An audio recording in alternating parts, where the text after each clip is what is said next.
এতিয়া আপোনালোকে নিজৰ CSC আইডিটো লগইন কৰিবলৈ 2FA ভেৰিফিকেশ্যন কৰিব লাগিব।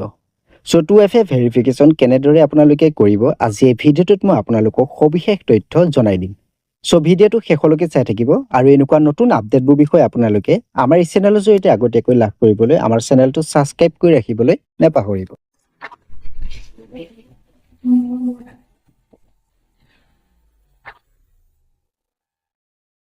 আপোনাৰ CSC আইডিটো লগইন কৰিবলৈ প্ৰথমতে ডিজিটেল পৰ্টেললৈ আহিব লাগিব। এই পৰ্টেললৈ অহাৰ পিছত ইয়াত আপোনালোকৰ নিজৰ আইডি আৰু পাছৱৰ্ডটো দি পেলাই আপোনালোকে লগইন কৰিব লাগিব। লগইন অপশ্যনত ক্লিক কৰাৰ লগে লগে আপোনালোকৰ সন্মুখত ঠিক এনেকুৱা ধৰণৰ এটা ইণ্টাৰফেচ আহিব।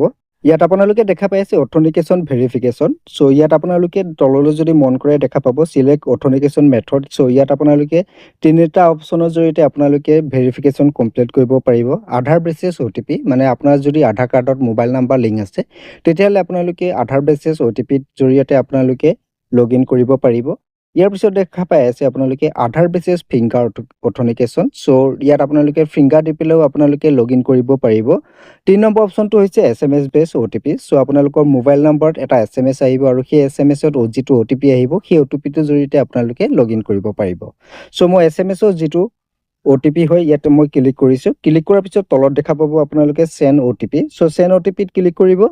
সেন্ড OTPত ক্লিক কৰাৰ লগে লগে আপোনালোকৰ ৰেজিষ্টাৰ মোবাইল নাম্বাৰত এটা OTP আহিব আৰু সেই OTPটো ইয়াত আপোনালোকে সাবমিট কৰিব লাগিব। অলৰেডি মোৰ OTP আহি গৈছে, মই OTPটো সাবমিট কৰি পেলাই আপোনালোকক দেখুৱাই দি আছোঁ।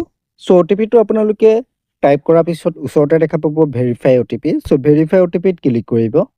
ভেৰিফাই OTPত ক্লিক কৰাৰ লগে লগে অকণমান সময় লোড হ'ব। লোড হোৱাৰ পিছতে আপোনালোকৰ CSC ডাছবৰ্ডটো খোল খাই যাব ঠিক এনেকৈ। সো এনেদৰে আপোনালোকে প্ৰত্যেক দিনাই নিজৰ CSC আইডিটো লগইন কৰাৰ সময়ত আপোনালোকে হয় ফিংগাৰ দি পেলাই আপোনালোকে ভেৰিফাই কৰিব লাগিব, নহ'লে মোবাইল SMSৰ জৰিয়তে আপোনালোকে ভেৰিফাই কৰিব লাগিব, নহ'লে আপোনালোকে আধাৰ SMSৰ জৰিয়তে ভেৰিফাই কৰিবলৈ লাগিব।